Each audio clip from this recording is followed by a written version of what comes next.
লবণ দিয়েছি, এখন হলুদ দিয়ে এটা মাখিয়ে রাখবো অল্প সময়। টুকরাগুলোকে ভালো করে লাল লাল করে ভেজে নেব সবগুলোকে।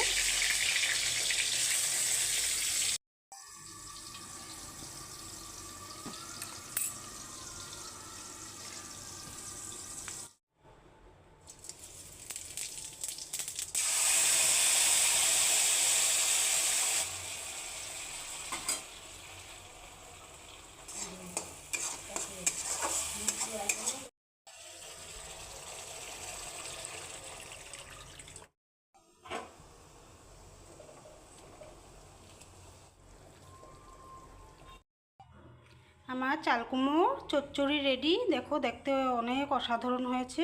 আর নিরামিষের দিন যদি এই রান্নাটা করো, খেতে অনেক স্বাদ। আর প্লিজ আমার রান্নাগুলো যদি তোমাদের ভালো লাগে, সাবস্ক্রাইব করবে।